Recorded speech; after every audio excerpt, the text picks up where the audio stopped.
everybody. It's Miss Benita, and this is a GI overview. I apologize. I do not have slides to show you or follow along with, but this is the concept guide that I believe I sent you for Unit 2 exam in 210. So we're just going to follow along with this, and I'm going to talk about some of these topics.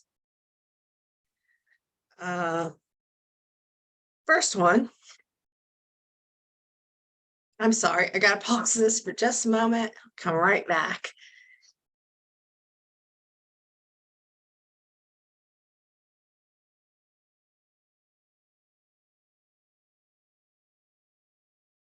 Okay, sorry about that. I'm back. So first thing, topic being GERD, gastroesophageal reflux disease.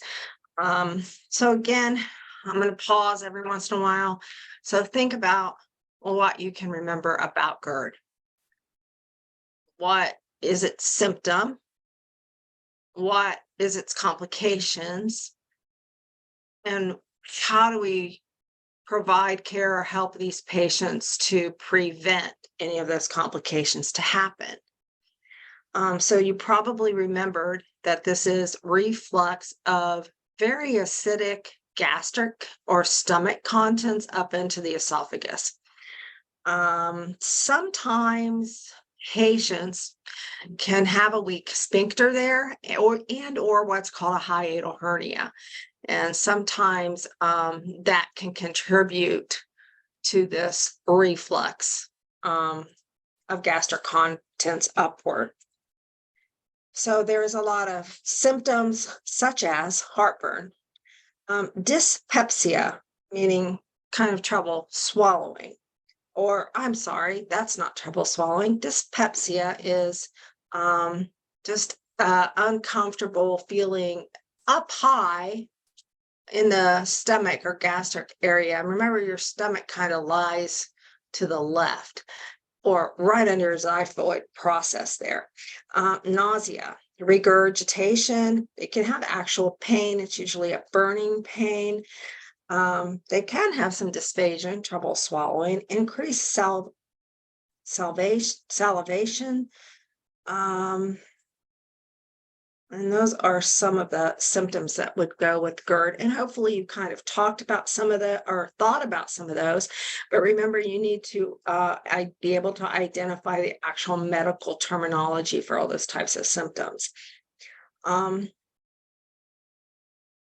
What complications of GERD are things like ulcers.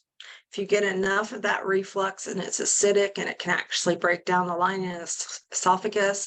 And there is a condition called Barrett's esophagus, which I believe is kind of a precancerous type of situation that's primarily caused from chronic repetitive GERD.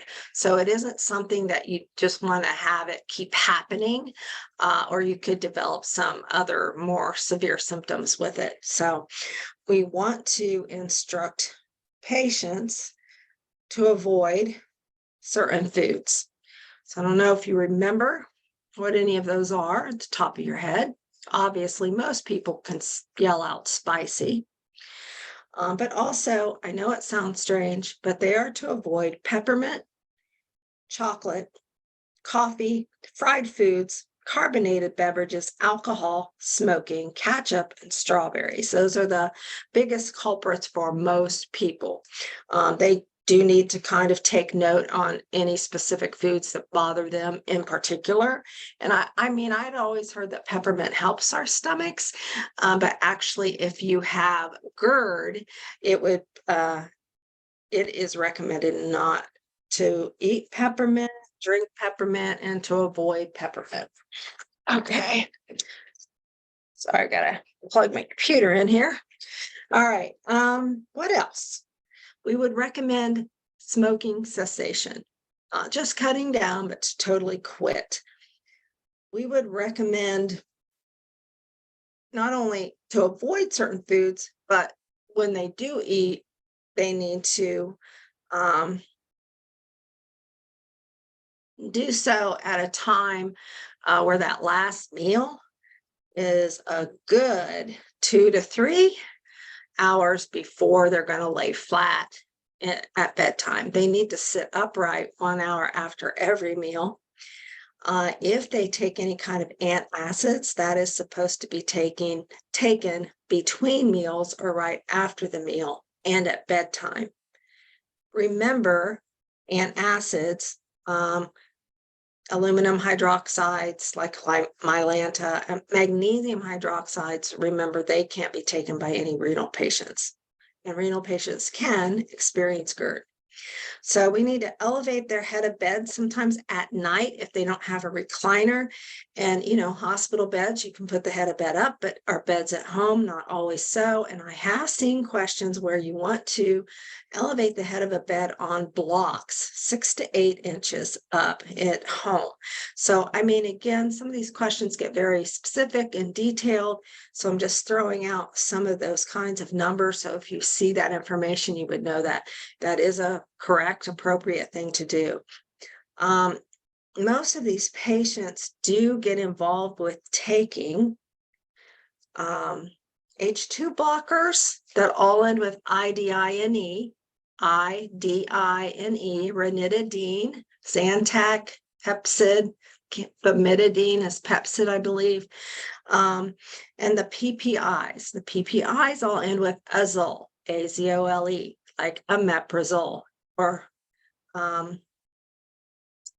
can't think right off the top of my head what the other name is for omeprazole. So those two types of drugs don't have a lot of serious side effects. PPIs can cause some GI distress and discomfort, possibly, but H2 blockers do cross the blood-brain barrier, and they actually can cause acute confusion. And I did have that happen once with a patient. She's totally bonkers, and the family told me she's never like that. And it was directly related to starting, and her symptoms went away when we stopped Pepcid or Zantac or something like that.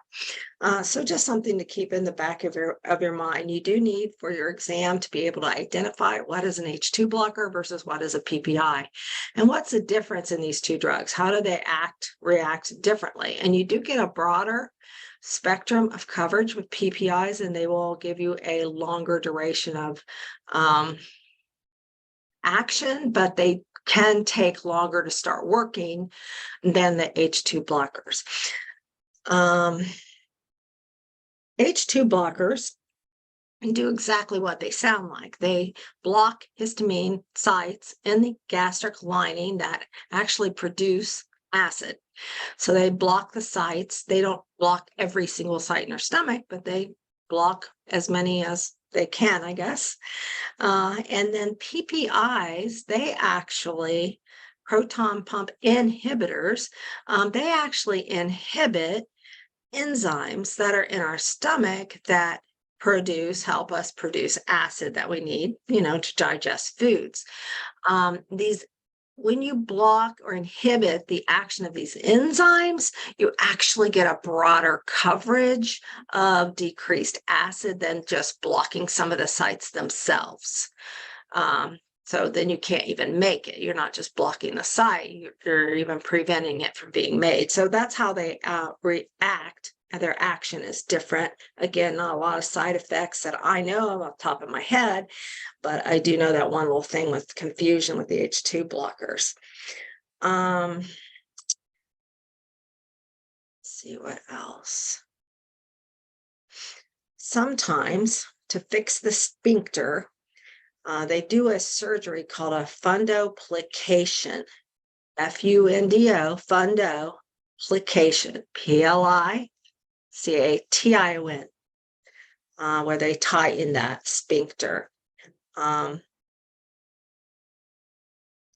It can be done laparoscopically as well. So then that would turn into more of an outpatient with a little less sleep, anesthesia time, and recovery time. Another med I wanted to mention to you is sucralfate. Sucralfate. We always called it Carafate, but the generic name is sucralfate, Sucralfate, sucralfate. And and or Carafate. And it's used to be a very large, light purple pill. People have a lot of hard time swallowing it. You can break that pill, but if you drop it in water, it dissolves without crushing it or anything. So it can be given, through G tubes, NG tubes, but also orally. And if they have trouble swallowing it, you could just dissolve it in some water. It does need to be taken 1 hour before meals, and it does some kind of coating of the stomach. All right. One thing I didn't talk about is some of the causes of GERD, and I guess we could say gastritis as well, which is I'll be talking about next, and or peptic and duodenal ulcer disease. And just to kind of remind you, there are a lot of different causes, and sometimes it's just, what we're eating or the fact that we need to sit up. But ibuprofens, NSAIDs, steroid, those kind of meds do cause a lot of irritation to our stomachs, and they've been highly associated with GERD and also gastritis and ulcers. Now, who takes a lot of those kinds of medication? I mean, we all take them, I guess, occasionally, but sometimes the elderly uses those medications, aspirin and NSAIDs, several times a day for arthritic pain or spinal pain or different other pains that might develop later in life. And the pain is so bad, or like hip pain, knee pain. My mom's knee pain would get so bad.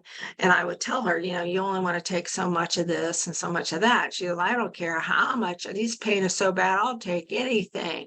And I imagine she's not the only person that feels that way out there, or that felt that way. So we have to really be kind of on our toes to know if patients are having a lot of gastritis, ulcers, GI, upper GI bleeding, GERD. Do you take ibuprofen? And always asking an elderly person or anyone with any kind of chronic pain or joint pain, because they are usually the ones that are taking those medications. So just be aware of all of that. And quite frankly, that's as much as I can think of that I know about GERD. Okay, so let's move on to gastritis, peptic versus duodenal ulcer disease, GI bleeding. Kind of put it all together because gastritis can lead to, if you get enough inflammation in your stomach or your gastric area, you can develop ulcers, and those ulcers can bleed.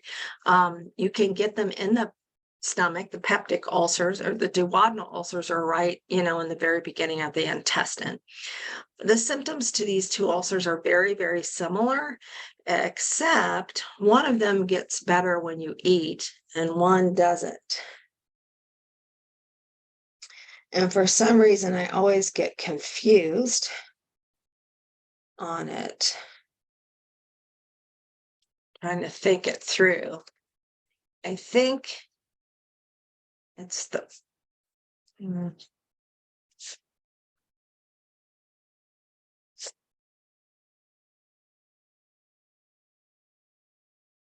Sorry, let me just pause this for a second while I look that up. Hold on. Okay, sorry. Yeah, it's the peptic ulcer that gets worse after you eat, which would make sense if you're putting food in there and acid's being out, and it would probably irritate more. The duodenal ulcers, of course, as food moves through, they can have pain after 3 hours or so after they eat. So that is a little different with the two. Okay. Sorry, I'm looking back at my notes, and I can back up for a moment about GERD. Also, being overweight will cause excessive increase in intra-abdominal pressure, and that can also contribute to GERD, by the way. It can be diagnosed with an upper endoscopy, barium swallow, which I'm going to talk to you about a little bit later.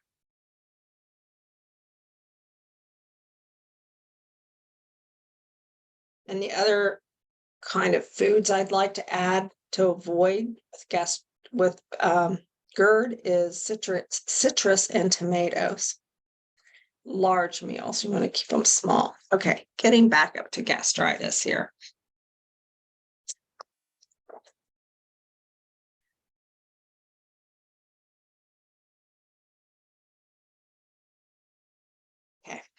So anyway, gastritis.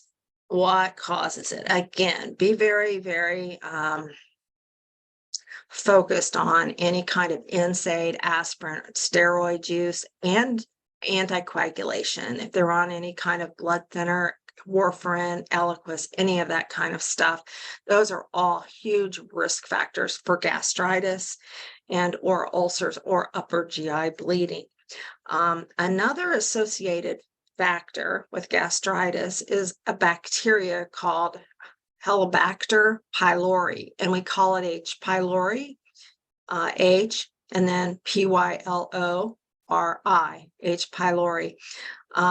And they have to actually do an endoscopy and take a biopsy. I'm not sure of the lining or the secretions in the stomach, and they will see if you grow this bacteria. And if you do, you have to be on some antibiotics for a while, but you also have to be on PPIs for like a year. It really takes a long time to kind of get rid of that bacterial growth and to keep things, get things back to normal. So it's not the kind of thing that can take a PPI PRN. It's something they need to be on those once or twice a day for like a year.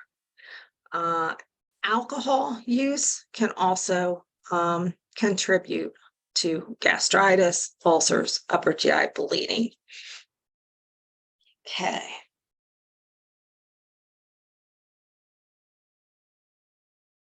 One more cause I would just like to bring to your attention is vitamin B12 deficiency. It can also lead to a lot of gastritis, ulcers, upper GI bleeding. So any patient that might have a B12 deficiency and or like gastric sleeves, they probably need to have B12 injections once a month or however often that they give those. So just to bring that to your attention as well. Okay, signs and symptoms. So you could probably think of some of those, but these people have discomfort and pain in the upper abdomen area, nausea, vomiting, a lot of acid reflux, burping, anorexia. You can even get a headache, include that on your SelectAlls, hiccups. Not that hiccups, this is the cause of hiccups, but it can be one of the things that happen when you have this. Those are acute signs and symptoms of gastritis. There are also more chronic symptoms. Again, anorexia, nausea, vomiting, belching, heartburn, B12 deficiencies. And I can't read my writing on this other thing, but just so you know, it can be an acute gastritis that happens 1 week or over a month that goes away, or it's something you deal with, monthly, year after year. And the symptoms of the pain, it goes more with the acute gastritis, but I haven't seen any questions that really separate the two. Let's see.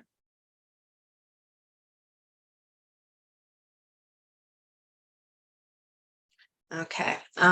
Signs and symptoms of GI bleeding would be from below, dark tarry stools, or from above, throwing up coffee ground emesis. Of course, bright red blood from either place, fatigue, pallor, and then you get involved in your low hemoglobins and that kind of thing. These patients are usually made NPO initially, and then they are started on some clear liquids, and then it will advance slowly to solid. So just so you understand the progression of that. Oh, here it is in my notes. Gastric ulcer. 1 hour, within 1 hour, you can start to get pain. Duodenals within 1.5 to 3 hours. So which one you get pain right after you eat is the gastric. You would always want to notify a physician if anyone with gastritis or known ulcer disease, and obviously GI bleeding, gets hematemesis or throws up with blood in it. And when they get tachycardic and hypotensive, because that would mean, there's a lot of bleeding going on in here. And we usually see it actually. again, these patients are going to avoid those spicy foods, alcohol, caffeine, and smoking. Let's see. Complications of ulcers, they can actually perforate, and then our gastric contents and or bowel contents can get out into our abdominal cavity and cause peritonitis and a lot of infection and abscesses and that kind of stuff. So that would be a major complication. So you do want to get these conditions treated so that they would not develop that. So one complication would be GI bleeding, and another would be perforation leading to peritonitis and high white blood cells and a fever and a hot belly and all that kind of stuff. So those kind of things always would be your priority of things you would want to avoid on your shift. And you want to really do some teaching with these patients so this can get better and not advance to those kind of complications.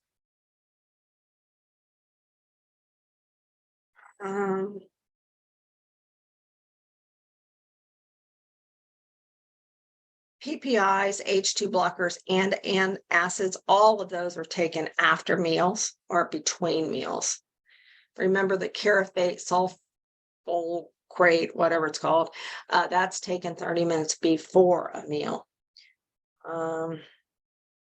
We talked about it's the same kind of things to avoid. Surgery for any kind of removal of the stomach, or if none of the other interventions work, that's called a gastrectomy, where part of the stomach or a entire stomach is removed. Gastric resection, where the lower half of the stomach is removed.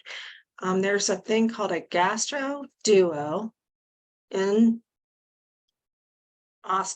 / Billroth 1 and Billroth 2. And these Billroths are removable part of the stomach, and then it's reconnected to a different area in the small intestine. Okay. See if I have anything else you might need to know about gastritis, peptic and duodenal ulcer disease, or GI bleeding, and I cannot think of anything. All right.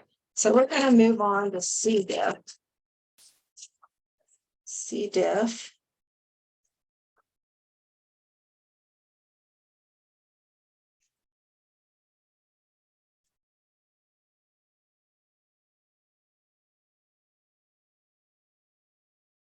And some of you have probably experienced it. It is a very, very foul smelling, specific smelling type of stool that's usually loose, like can be watery or at least soft and unformed. But these patients have Clostridium difficile or something like that, some kind of bacteria in their colon, and it usually will develop like we all could get C. diff, but our normal flora of our bowel has like good bacteria in it, and it usually takes care of C. diff and we don't get it. But patients who have been on antibiotic therapy for a long period of time, or even a whole 2-week period of time, that can kind of destroy the normal flora of the bowel, and then the C. diff kind of takes over. So a big culprit of C. diff is antibiotic therapy. Cephalosporins are particularly guilty. We would always stop those when patients came in with C. diff on cephalosporin and would start them on something else. These patients do need to be placed in a private room, or they need to cohort with someone else with C. diff. You can do 2 C. diffs together, but they should have a private room. What kind of isolation precautions would we put these patients on? I'll just, hopefully you're thinking in your head and can remember that, but it is contact with hand washing.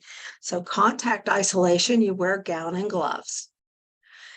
The difference with this contact is that you do not use any alcohol foams. Going in or out of the room, you must do hand washing. The alcohol foams are ineffective against C. diff. C. diff is a bacteria that's in a spore. A spore is a hard covering. And I mean, when somebody told me that you have to wash it off your hands, like nothing breaks it down, I started washing my hands pretty good because I didn't want to get it. So you have to actually wash the spores off of your hands, and the alcohol foams won't work. So it's hand washing only. And in the room, and any equipment that you might, like maybe your stethoscope or something, if you used your own, all of that kind of thing has to be wiped down with bleach wipes, not the alcohol usual wipes that we use, but they have to have the actual bleach wipes to wipe any surfaces or equipment down in those rooms. We do recommend that these patients try to eat yogurt and take probiotics, and sometimes they are started on an anti-infective medication called Flagyl. And I think the other generic name of Flagyl is like Metro somethingazole or something. I'm so sorry, you'll have to look that up. But that is the particular antibiotic that's usually used. We get a lot of, I mean, last time I was out working, you usually have somebody with C. diff on your floor all the time. Sometimes there's 2 or 3, depending on what kinds of floors you're working on. We don't usually like to have a lot of infective people on surgical floors, so I didn't see it a lot. If you go to a medical floor, you will see it more commonly. And I don't know, I just kind of took it for granted, didn't think it was that big of a thing. It's diarrhea, and you have it for till you get fixed or whatever. But one night I was working and I got this patient in from a long-term care facility and had been on cephalosporin for a long time, but he had C. diff so bad that he developed what's called megatoxic colon, and his whole colon swelled up from the outside and the inside, almost closing off the lumen, right, of his bowel. And I had to put in an NG tube, and I had to put the Flagyl. They wanted it directly into the GI tract, not just IV. And he was, not real responsive and dehydrated. I started the IV. He was kind of a busy admit at the end of a 3 to 11 shift. But I did hear the next day that he died during the night. And so then I took C. diff a lot more serious. So you can develop some pretty severe complications with your bowel, and it can be fatal. So you do want to be able to treat this, notice this, and keep other people from getting it. All right.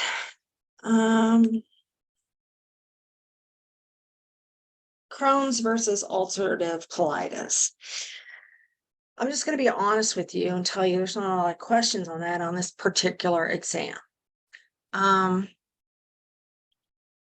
going to make a side list here of a few things I would like to review with you before your exit HESI, because I believe you'll be asked about these conditions with that exam and or NCLEX. So you really have to understand the difference in the two, but just basically ulcerative colitis is in the lower part, the very end part of the valve. Like, I forget what that is. It ascending transfer, so descending the sigmoid rectum down there in that area. And it gets ulcers, and the patients with ulcerative colitis can have a lot of bloody mucousy stools. It is an autoimmune condition, and Crohn's is also autoimmune and an inflammatory condition, but it affects bowels in anywhere from the duodenum to the anus. I mean, it can be anywhere throughout the bowel, and it can develop and it inflames certain areas of the bowel all throughout. It's like if they do an x-ray, I've heard it called cobblestone appearance or something like that. But obviously, if worse comes to worse, ulcerative colitis, you can remove that area and also create a low colostomy for those patients. But with Crohn's, they really try to avoid surgeries because, I mean, you can't cut it out here and there and, 10 different places. Crohn's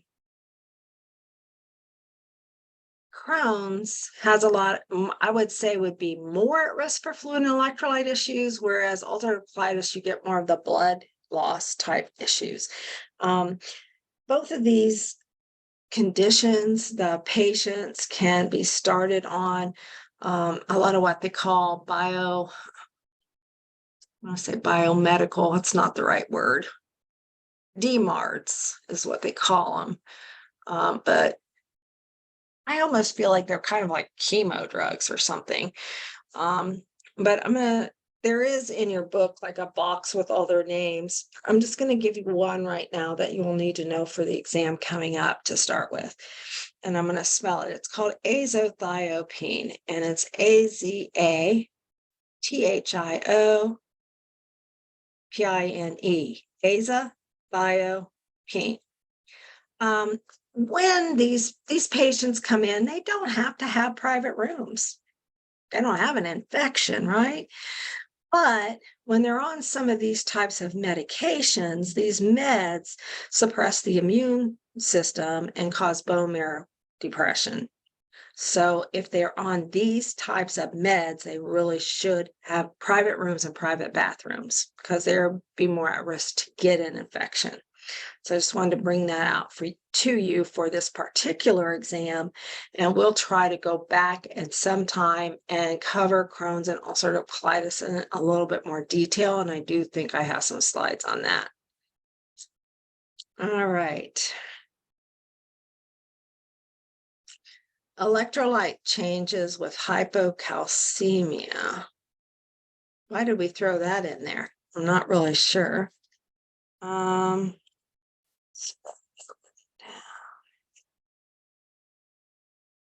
I'm going to come back to that a little bit later,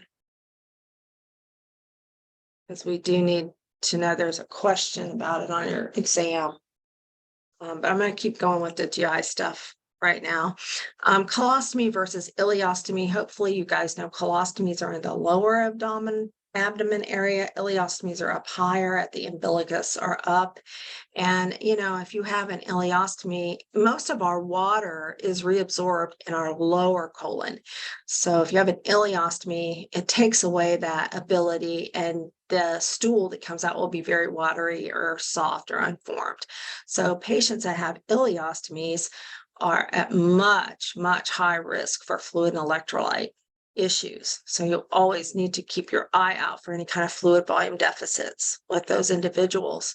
Colostomies, on the other hand, they can be soft stool or sometimes somewhat formed, not hard, but they don't lose as much water.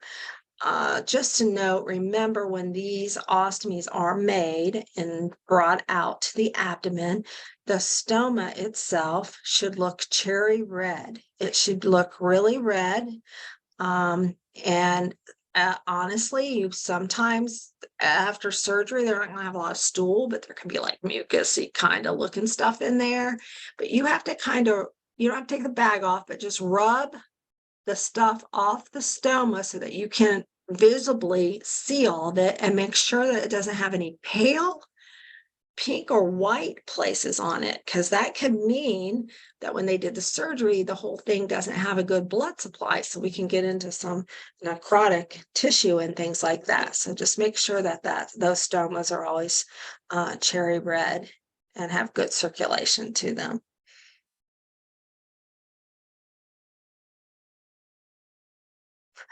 Okay, I'm so sorry. I am not in line with my notes right here, but I need to back up for just a minute. I saw something else I wanted to mention to you about C. diff. Remember that the priority treatment of C. diff, we talked about the antibiotic, the Flagyl, but is IV fluids, right? Because they are having diarrhea, so they're at risk for fluid volume deficit. So you would look for those symptoms, and you would want them to have, plenty of oral fluids or IV fluids.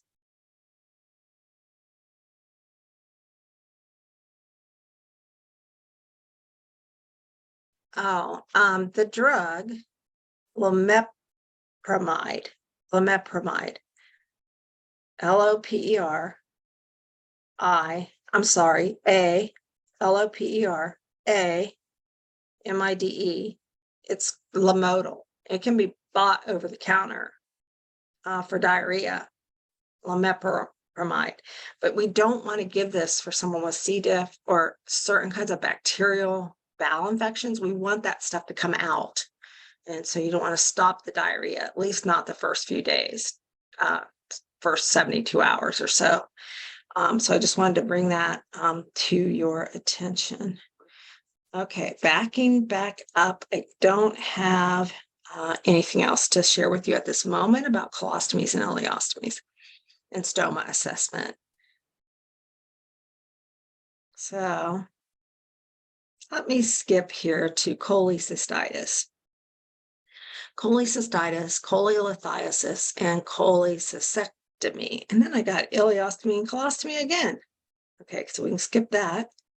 So let me get to the gallbladder, and then I'll get into the pancreas and the liver and some of this. And before that, I might go ahead and talk about some of these GI labs and diagnostics and stuff. I think we've already talked about all the GI medications on here. All right, so cholecystitis is an inflammation of the gallbladder. Cholelithiasis is actual stones in the gallbladder or the ducts leading out of the gallbladder into the liver,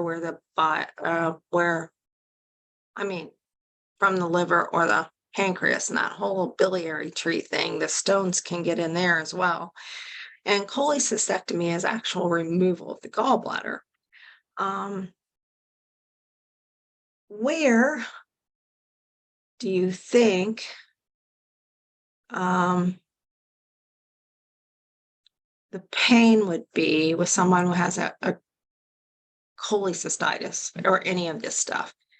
And the answer is usually in the right upper quadrant. It can also be epigastric, and it can also be in your shoulder and your back, but it's pretty severe pain. Like some people think they're having a heart attack. And you do have to rule out an MI with enzymes in a 12 lead before you treat them for gallbladder disease. Their heart rate will increase. Any kind of itis, their temp can increase, and they might show signs and symptoms of dehydration because a lot of gallbladder, you can't eat while you're having that pain, and then sometimes you're throwing up. I wanted to point out, because a lot of times NCLEX, not necessarily this exam, I don't think, but they like to ask you about different signs you see with different diseases. And I wanted to remind you, or maybe you've never heard of Murphy's sign. But Murphy's sign is when they take a deep breath and the healthcare provider is pushing down on the right side of the abdomen. They take a deep breath and they have severe pain. And that is usually very indicative of gallbladder issues. And it's called Murphy's sign. These patients need to be put in PO while they're having these acute symptoms. They don't have to have NG tubes, but we can consider it if the antiemetics and they don't work and they keep throwing up. Antiemetics, analgesics are used, sometimes IV for these patients in an acute attack. But we do want them to eat small, frequent meals with low fat and low gas forming foods like broccoli, cauliflower, and that kind of stuff. And sometimes just high fat foods can bring on these attacks. Because the pain is so high up in the abdomen, with the liver, the pancreas, and the gallbladder, these are very high abdominal organs. And when you're having pain with that so high up in your abdomen, it's hard to take a deep breath. So with these patients, even though they have GI issues, a lot of times our priority or our focus is to make sure they're not developing atelectasis and crackles and any kind of respiratory complications from not being able to take a deep breath. Because remember, your alveoli collapse, that's atelectasis, and then fluid can get down there and they can get pneumonia. So, which has nothing to do with their gallbladder in a way, indirectly. So we do want to advance our diet very slowly, start with clear liquids and build from there. And that's pretty much of the concept for any of that kind of stuff. Okay, a T-tube. Let me talk to you about a T-tube. I'm so sorry, I've got to find this in my notes. Otherwise, I'll just go off my memory.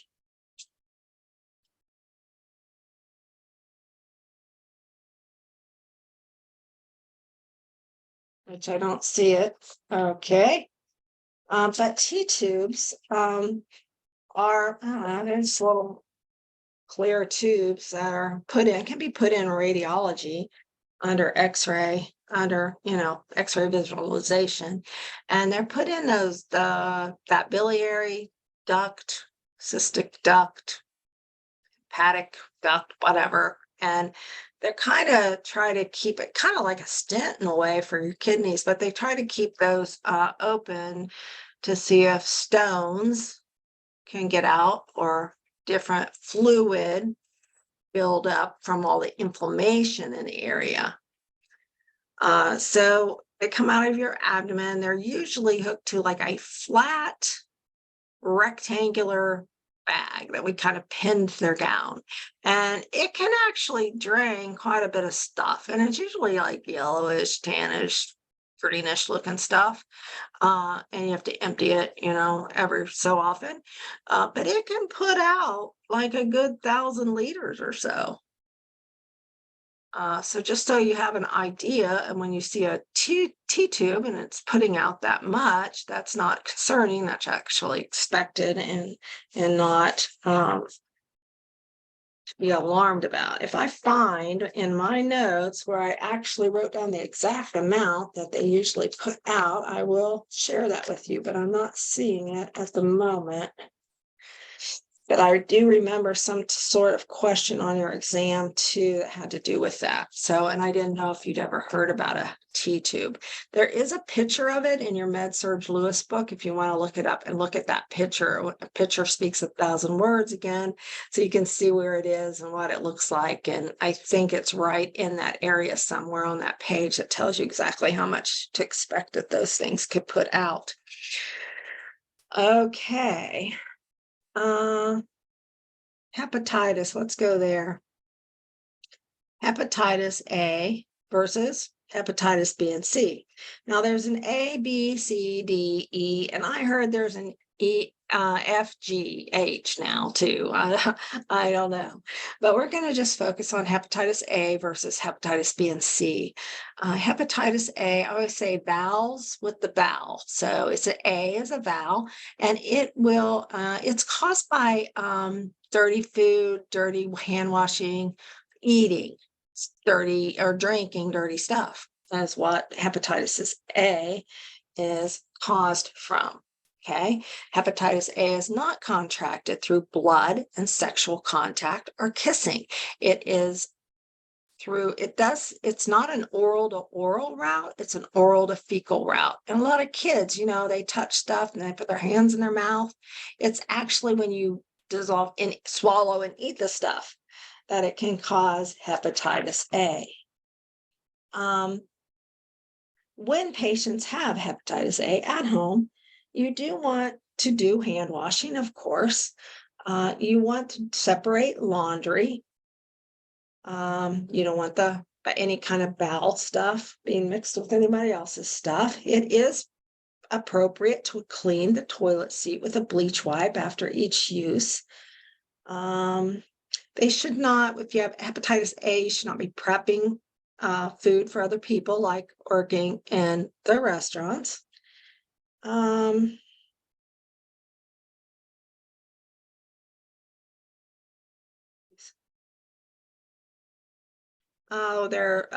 have in my notes, it's recommended to increase carbohydrates and decrease fat and eat small, frequent meals. These patients can have some jaundice and hepatitis, being an itis, there's part of the liver that is inflamed, and it just takes some time to heal. So, and for that virus to get out of your system, we'll say. Okay. Hepatitis C and B is bloodborne.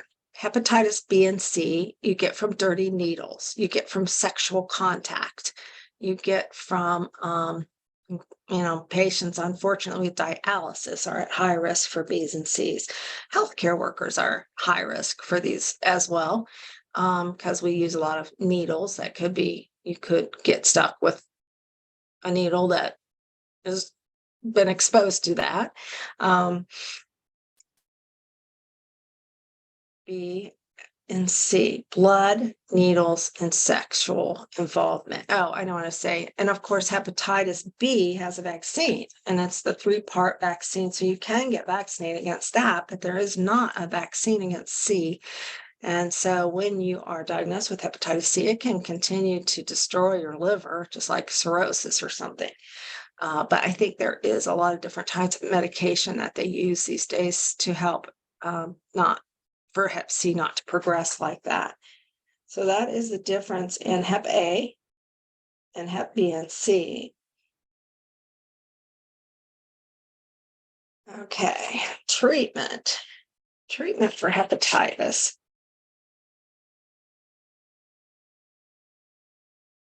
If you get needle stuck particularly, and it is a known hep C patient, sometimes they will administer to you what's called immune globulin, and it will help to prevent you from, acquiring those hepatitis things. Hepatitis C, again, they use a lot of those antiviral, antiretroviral type medications. And again, if it isn't treated, you can develop liver failure or cirrhosis. And if pregnant, it can cause death. It just says, fetal death. So just to be known of that. Of course, I think we already talked about some of the symptoms of hepatitis. They have this pre-icteric stage where they just get flu-like symptoms, fatigue, nausea, vomiting, headache, muscle aches, increased bilirubin. And then the icteric stage is when they have the jaundice, dark tea-colored urine, clay-colored stools, pruritus, itching. And then there is a post-icteric stage where they start to get back to normal and the jaundice decreases, the urine and stool return to normal, and bilirubin returns to normal. To diagnose hepatitis, you would be positive for antibodies or antigens in the blood. I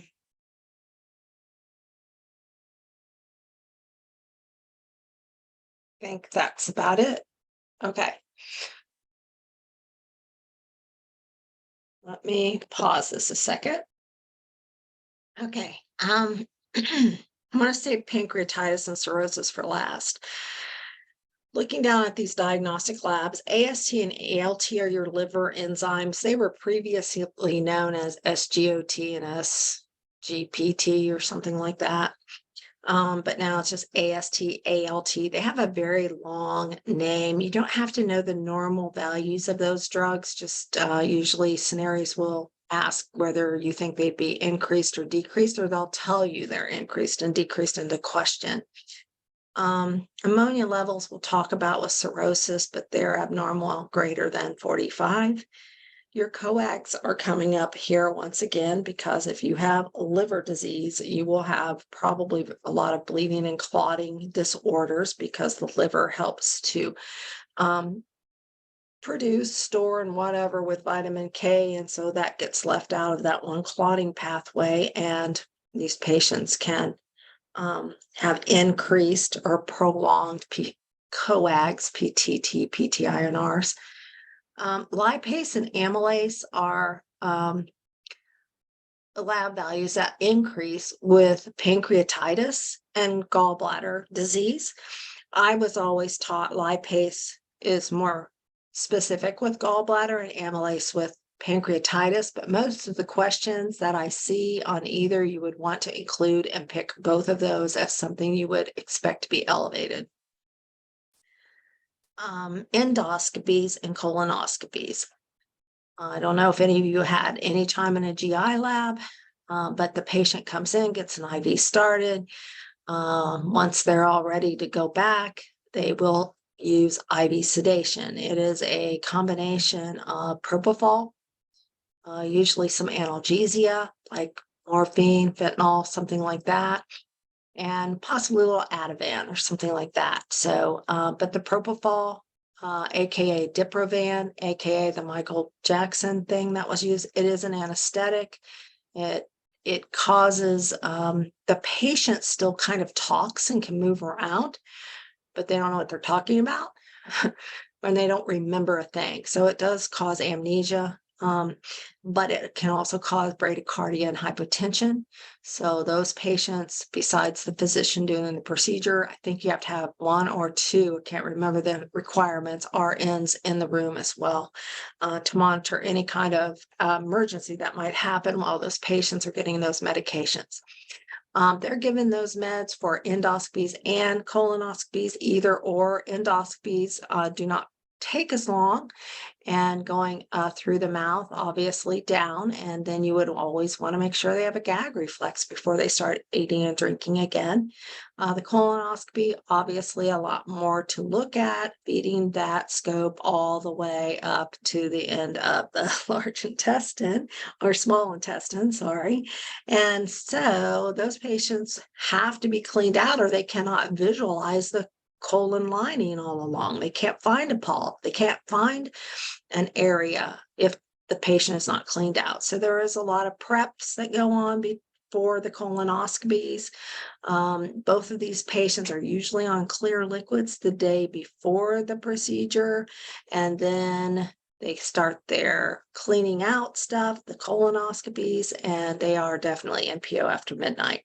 And so if you're giving prep to people and they won't take it and they won't clear their bowels, you got to call a physician because they can't do this procedure unless these patients get cleaned out. And I've had little old ladies, it's very hard to clean out your whole bowel. It's hard on them.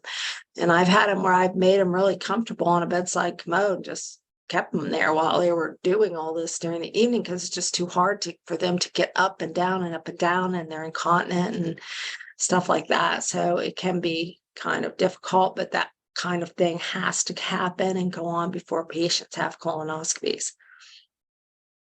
Okay, so I put these skills on here, and there's really not a whole lot of questions on this particular exam on these skills, but like ostomy care, you should be familiar with some of the basic stuff because you will see that kind of thing on the HESI. The bag should be changed when it is 1/3 full. You just change the bag. You don't have to change the wafer. You don't want the stool on the skin. It's very irritating. And about what the stoma should look like, we already talked about. We talked about T-tubes. Now, honestly, there's no questions on this particular exam that I can remember on NG tubes, G tubes, or enemas, but you may get those on a HESI or NCLEX, so it might be a good time just to review that while you're looking over GI material. Enemas, soap suds enemas, they are, I think it's 18 inches high above the bed, above the, like an IV pole, but not quite that high. Obviously, the higher it is, the faster stuff's going to go in. Lubrication, you only have to put the tube in like a 1/2 inch. I don't know what else to tell you about those. Have the patient try to hold it in. A lot of times they can't. I have squeezed their buttocks together before to try to help them hold it in as long as possible, so it can really lubricate everything in that lower bowel and get it out or whatever. So NG tubes, G tubes. You may get questions again on the HESI. Remember, you measure the tube from the nary to what's called the tragus of the ear, which is the little thing that sticks out there. And then you from the tragus down to the epigastric area.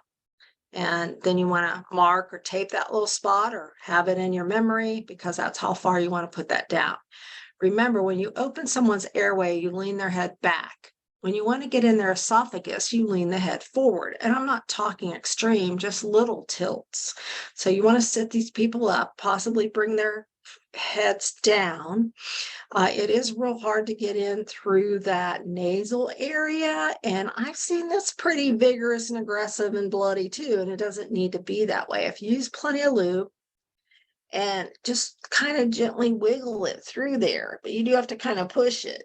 And then I stop and before I hit their throat and let them, because it's going to bring tears to their eyes, right? And so they kind of get their bearings together. And if possible, that's when I have them eat ice chips or drink something if they can, or try to get them to swallow. As soon as you see their throat swallow, you want to advance that tube because they'll swallow it right down and you will have very unlikely to have to get it in the lungs. And then you know they have to be checked for placement these days with chest x-rays. The second best way to check placement for an NG tube is to actually pull back the gastric contents and test it and make sure it's very acidic. And the third way to check for placement is the air bolus, and we don't rely on that method anymore. They will put out a couple hundred to a whole freaking little 1,000 pail worth of yucky looking GI stuff.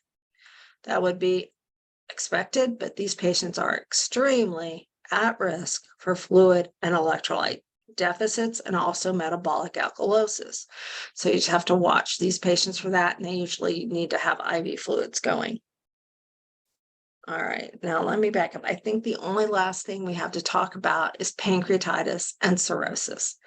So let me pause this. I got to take a little break because these two take a little bit longer to talk about. And then we'll be done. Okay. Okay, so let's start with pancreatitis. I love to do these kind of things on the whiteboard, but don't have time in this course to cover everything. So let's talk about causes or pathophysiology of pancreatitis and what happens with pancreatitis. Itis, it's an inflammatory condition for the pancreas. It can be acute or chronic, and I'm going to talk basically about acute. There's only one more issue I want you to, or two that I want you to know about chronic, and I'll mention those at the end. The most common cause of pancreatitis in women is a gallbladder disease, and the most common cause of pancreatitis in men is alcoholism. So both of those things can lead to pancreatitis. Smoking has been highly associated with pancreatitis as well, and these patients get very high triglyceride levels, like over 1,000. Direct trauma to the pancreas can cause pancreatitis, and there is a procedure that we use sometimes to diagnose gallstones called an ERCP. And let me see if I can, endoscopic retrograde cholangiopancreatography, ERCP. So they put tubes down through those biliary ducts to look for stones. And sometimes that can actually, or to diagnose pancreatitis, but it can actually cause pancreatitis too. So when you have patients having that procedure, or maybe you have a question about that, you want to pick the one who, pick the answer that says pancreatitis as a complication, or what you watch that patient for. The pathophysiology with pancreatitis involves it actually is autodigestion of its own enzymes, starts to eat pancreas and causes, obviously, that would cause some inflammation.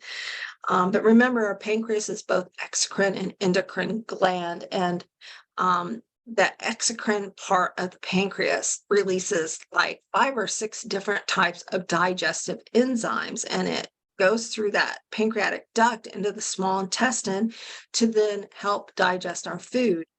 Those enzymes can actually, if there's any kind of blockage, it can actually be backed up and cause them to eat the pancreas itself. So that always stuck in my mind, like, I don't know, I'm like, whoa, okay, I think I'll remember that. mild pancreatitis. It can just be some edema there in the pancreas, or you can have very severe pancreatitis, and it's called necrotizing pancreatitis. And I have had patients develop complications of pancreatitis that led to fatality. So they died. But I've had other patients who stay in the hospital 24 hours, get better, and go home. So there is a big wide range with it. But, when you get pancreatitis, it sometimes takes a while to get better, and you want to treat it seriously so that they don't develop any severe complications that can happen with it and, again, be fatal. Signs and symptoms of pancreatitis. So hopefully you can remember some of those, but let's talk. What kind of pain? Where do they have pain for pancreatitis?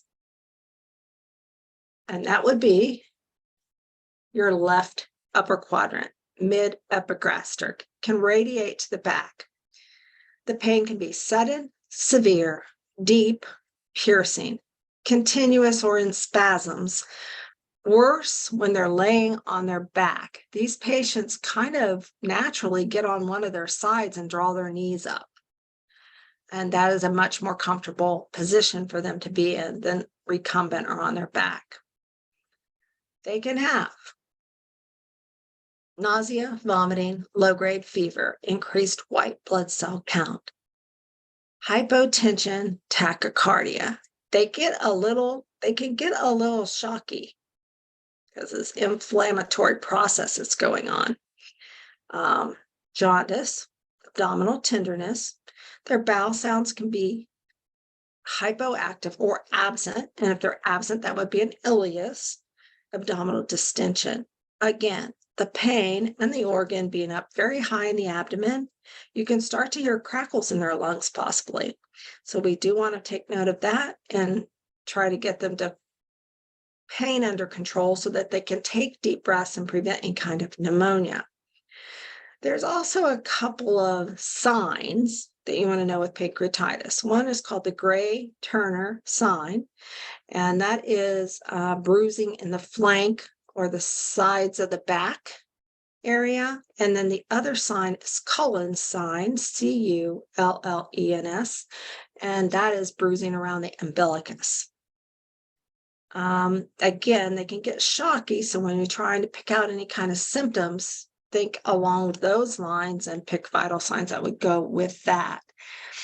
All right. So what do we do for pancreatitis? The first thing that we do for any unknown abdominal pain, and particularly if we suspect pancreatitis, is make them NPO. Remember, our digestive system starts with our mouth. I always say mouth to the south, but it starts with our mouth. And if we start to even chew gum and you start to produce saliva, it just activates your whole digestive system is getting ready to get some food. And it will cause the pancreas to release those enzymes. But we don't want them to release any enzymes because they're eating the pancreas, right? So we make them totally NPO, not even any candy or anything like that. If we have someone who is NPO, we need to start IV fluids. So that would be the next thing that would be on my priority to do with these patients. One should be enough, one IV, but they are going to have the type of severe pain that's going to require IV pain medication. IV pain medication. We don't want them taking anything orally. So we want to keep them NPO, IV fluids, and then we want to start to try to manage this pain. Sometimes the whole thing can subside and calm down, like I said, within 24 hours. If the patient is having nausea, antiemetics are not helping, and it's getting worse, then we might consider putting down an NG tube to low intermittent suction to keep the stomach completely empty, to what they call decompress the stomach, and to try and avoid any stimulation of those enzymes being released.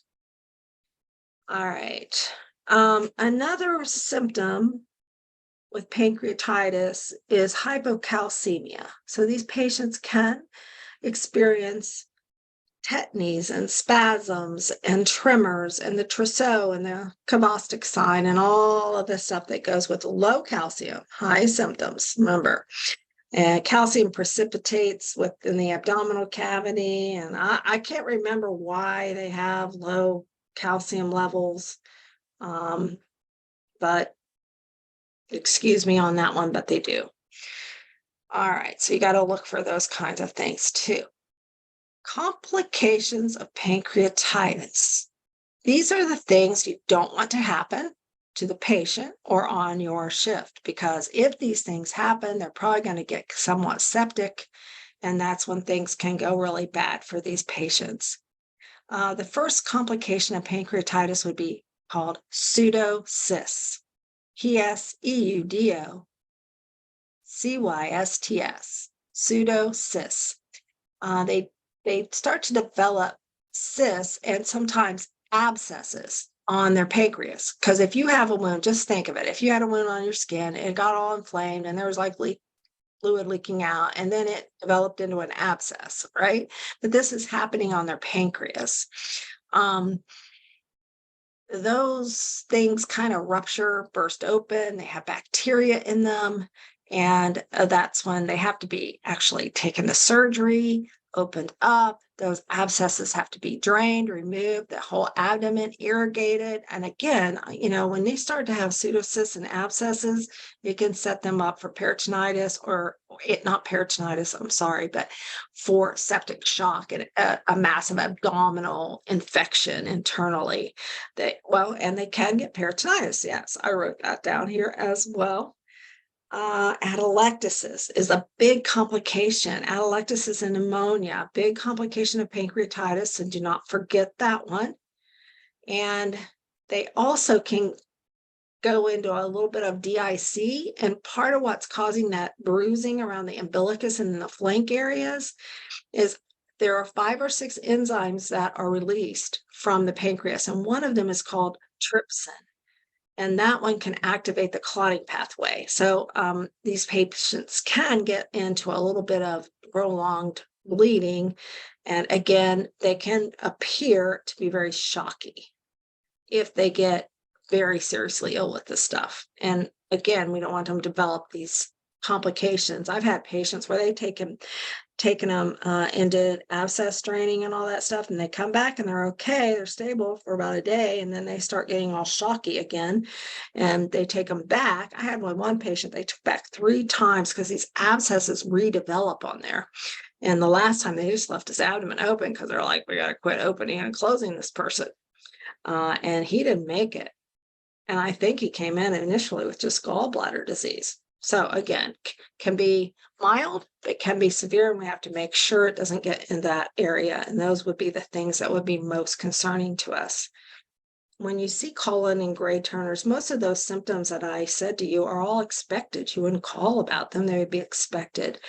But Gray Turner and colon sign, or any kind of bleeding coagulopathies, or any kind of infections, or septic vital signs, those kind of things need to be reported to a physician right away, and that would be what you're most concerned with. Now, I just want to put out one little word about chronic pancreatitis. This is something when acute pancreatitis occurs over and over again, it can become kind of a chronic condition that flares up. When patients have chronic pancreatitis, they get involved with taking pancreatic enzymes right before they eat.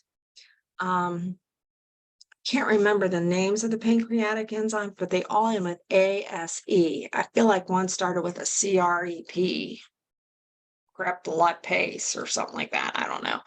But pancreatic enzymes, these patients are unable to digest fat because of the pancreas being inflamed, and I don't know, maybe the gallbladder, bile, nothing's working right, but they have trouble digesting fat.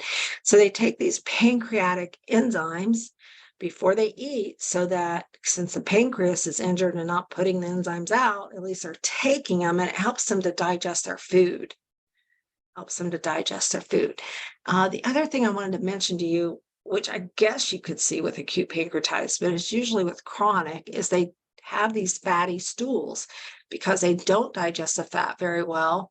The stools are really tan colored and they're frothy or foamy like, and they stink so badly. I mean, it puts C. diff to shame. Anyway, I have a whole story on that, but I won't tell you right now. But just realize that steatorrhea, Steatorr,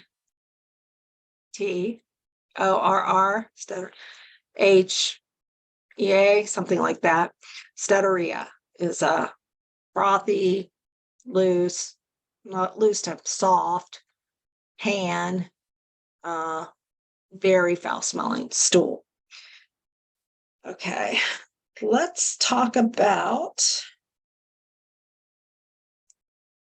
Oh, by the way, remember with pancreatitis, elevated lipase, amylase, and possibly bilirubin. They might be jaundice. Those kind of, and elevated white cells, kind of lab work. Okay, so let's talk about cirrhosis. I'm going to try to make this easier for you. Cirrhosis. There's a picture. I wrote page 988. I don't know if that's right, but in the Lewis Med Surge book, it's that little person I like to see, and it shows how cirrhosis affects every part of your body. And it tends to help me memorize all the symptoms for Selectols when I do that, because I'm like, okay, what's it do to the skin? Cirrhosis, jaundice, spider angiomas. They look like broken purple blood vessels, but it comes out like a spider shape. Palmar erythema. The palms of their hands get red. Purpura and petechiae. They have these clotting disorders, and you can see those strange little red dotted and or bruising type rashes on their skin. Caput medusa, something like that. But it's when they get edema on their head, and I think babies get that too or something. What does cirrhosis do to our hematology system? These patients can be anemic, they can have thrombocytopenia, they can have leukopenia, they can have coagulation disorders, and they can have enlarged spleens. What does it do metabolically? Patients with cirrhosis usually deal with low potassium, low sodium, and low albumin levels. Cardiovascularly, these patients get fluid retention. They deal with right-sided heart failures, overloads, peripheral edema, and ascites. Neurologically, these patients can have hepatic encephalopathy and peripheral neuropathy, and that asteriscus, which is that flappy, shaking tremor when they go to reach for something. What does it do to our GI system? Anorexia, dyspepsia, nausea, vomiting, changes in our bowel habits, dull abdominal pain, unlike pancreatitis, which will about kill you. Veter hepaticus, which is a really bad, smelly, bowel-like breath. Gastritis, throwing out blood, emesis, hemorrhoidal varices, esophageal varices. And then reproductively, these patients can get amenorrhea, testicular atrophy, and gynecomastia, and impotence. All right, so lots of symptoms with cirrhosis. I would encourage you to get a picture of that man, and it kind of breaks it down for you, and you can remember all that for select all the applied questions. Okay, so the second thing I want to talk to you about in regards to cirrhosis, most of your questions involve the complications of cirrhosis and how we try to prevent or manage those complications. This is a chronic progressive disease. It will not get better once it gets to a certain point. Your liver is damaged and will not come back, and it will actually get worse if you don't stop whatever you're doing that's causing it, which majority of times is alcohol. But you can also have non-fatty alcoholic, non-alcoholic liver disease. I can't remember what causes that. And I had a friend had primary biliary cirrhosis, which is an autoimmune disease that destroys the liver and causes cirrhosis. But whenever you have cirrhosis itself, it means liver failure. So, or liver damage, and it's irreversible. It scar tissue develops, and then obviously the patient or the liver can't not function. But you don't want to, have prejudgment like it's not all caused by alcoholism. All right. 3 complications of cirrhosis. And I'm going to give you the most dangerous one first. So again, when you're answering priority questions, this or you have a patient like this on your assignment that day, you want to make sure this ain't happening because it would make for a very bad day. And that first complication is portal hypertension and esophageal varices. So your liver is injured. It can have that scar tissue can cause blockages. And when the blood supply to the liver, when it's emptied into that, liver vein and into that inferior vena cava, it gets blocked and it causes a lot of high pressure in the venous side of things.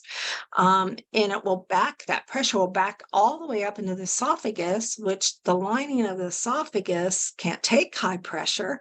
So it develops these weak outpouchings called varices. And those varices can leak and or rupture.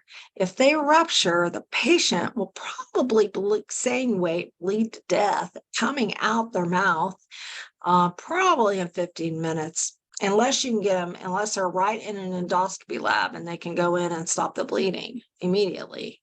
And that would be what you have to do. You have to get them to an endoscopy lab stat. So I always want to know if my patients with cirrhosis have esophageal varices or not, because they're like little time bombs in the bed there. And again, they can have a slow leak, which I would want to pick up on because I don't want the thing to rupture, right? These patients are not allowed to take aspirin, NSAIDs, Tylenol, alcohol, of course, none. And do you want to eat in a big steak and bagel and that running down through the esophagus in these areas that might rupture? No. So you want them on soft foods. You don't want them to get nausea and vomiting or be straining. So we use a lot of antiemetics and stool softeners. We don't want them coughing, sneezing, or having heavy lifting over 1 gallon of milk weight, because that will all cause straining. It can cause extra pressure on those varices. To complicate the matter, these patients can also have prolonged bleeding and coagulopathy issues. So if they do leak or bleed, there's nothing there to really stop them.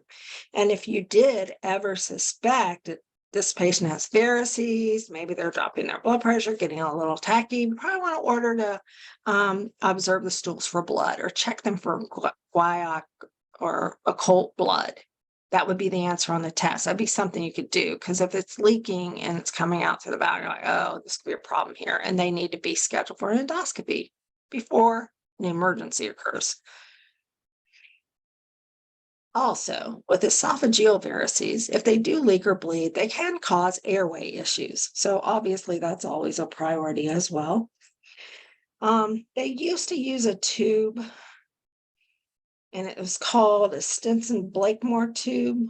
I don't know if I'm saying that right, but it's something like STENG, Sten, STEN hyphen Blakemore tube. And it was looked like a 3-way catheter, like Foley catheter, but they put it down the nose into the stomach, and then they actually suture it.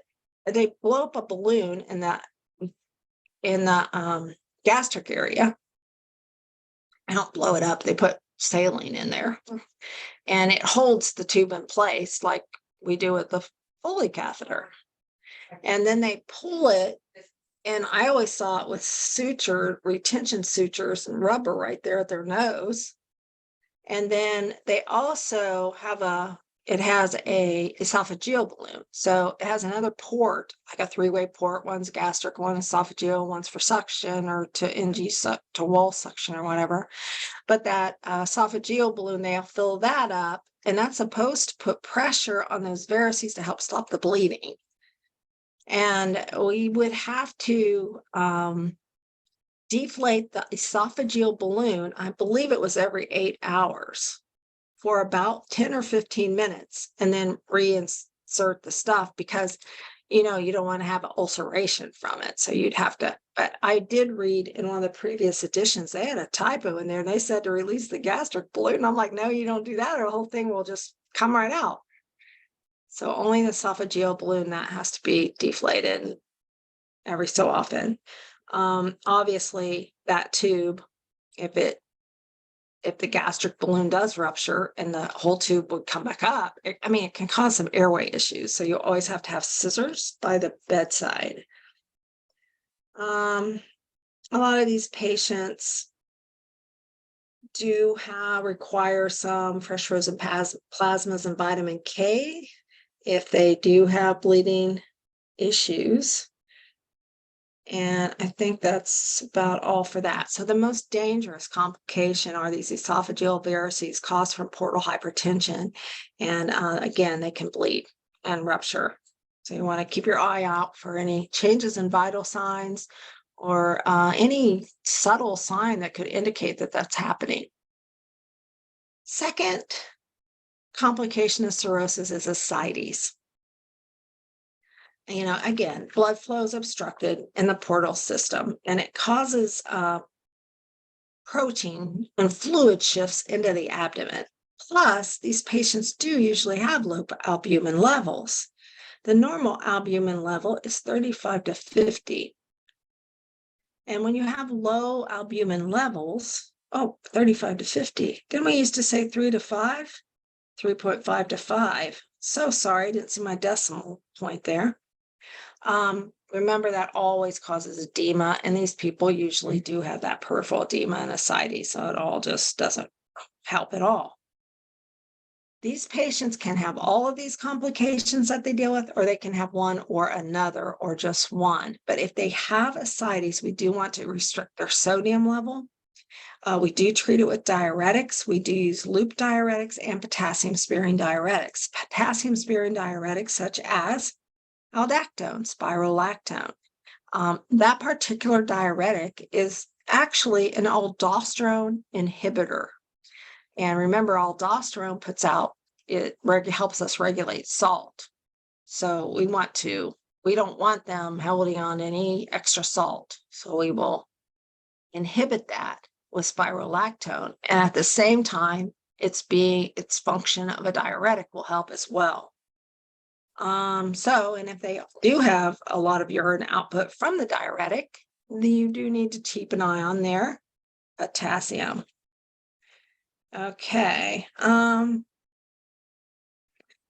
What do we do for ascites? Again, it can be very large and start to be very high in the abdomen and can cause them to have a hard time taking deep breaths and can lead to pneumonia. So we do have to keep that fluid that's leaking out into their abdominal cavity. We have to keep it at a low amount. So they do a procedure called a paracentesis. These patients chronically can have different kinds of shunts put into, but I think most of your questions will probably be more revolved around paracentesis. What is the position that a patient with paracentesis should be in? Semi-Fowlers.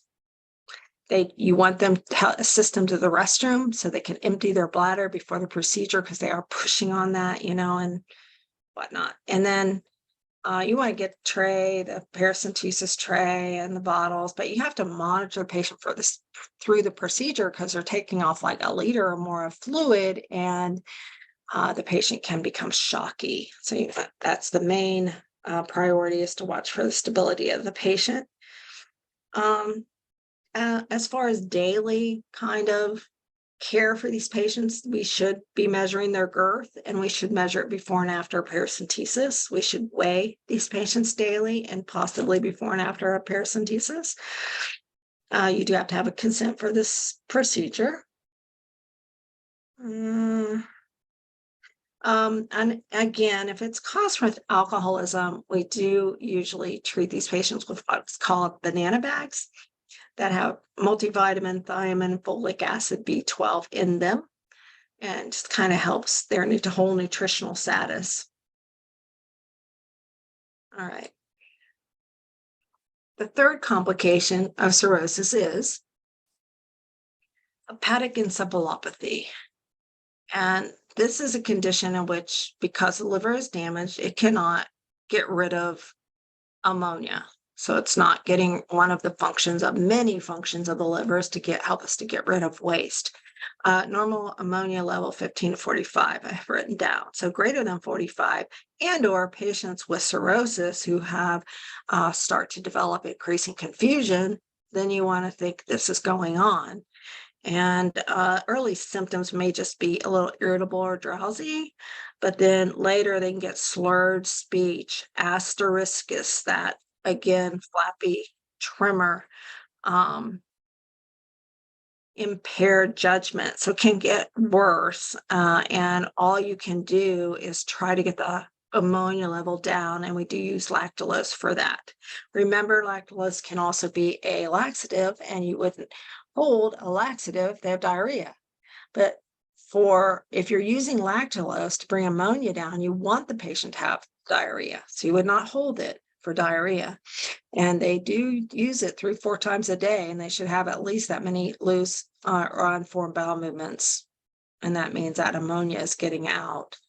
We also recommend low protein diets for patients who deal with hepatic encephalopathy because it's broken down and can cause a higher ammonia level. So again, what do you want these patients to eat? Be able to pick out low and high protein kind of foods. All right, I think that's it for cirrhosis. I know that's a lot, but this particular exam probably has more GI questions than the other topics, believe it or not. So, and I think we've covered everything that's on it, but also a lot more stuff too. And we didn't even get to everything in the whole upper, lower, and accessory organ GI chapters. One little last thing to mention to you is upper GIs, or when the patients have barium enemas or upper GI procedures with barium, make that barium, it can turn into like cement, white, hard stuff. So it's very important for those patients to be encouraged to drink a lot of fluids and get that out of their system within 24 hours. I did want to mention that because you might see some questions, maybe not on this particular exam, but you need to be familiar with barium, and that's usually the answer that goes with that kind of test. All right, guys, I'm going to let you go for now. I hope all of these recordings have helped you. Sorry I didn't have slides for this one, but we got through it. And if you have any questions, please let me know. And if you want to set up a little review, couple, just you, whatever, I'd be glad to meet with you. I like to use a whiteboard a lot. We'll go somewhere, we'll do some studying. So just let me know what you need. If you don't reach out, I can't set anything up with you. All right. So please don't think I'm too busy. I'll tell you if I am. But you have to reach out, and I'd be glad to do some review stuff with you guys if you want. The other suggestion I have, which we don't have a lot of time, is just doing questions, which you can do on your own, but sometimes it helps to do them with somebody that can think the whole thing, show you how to think things through. So I could get together and just do some questions, and even next gen questions if you would like. Please reach out. All right. God bless you guys. Have a great day.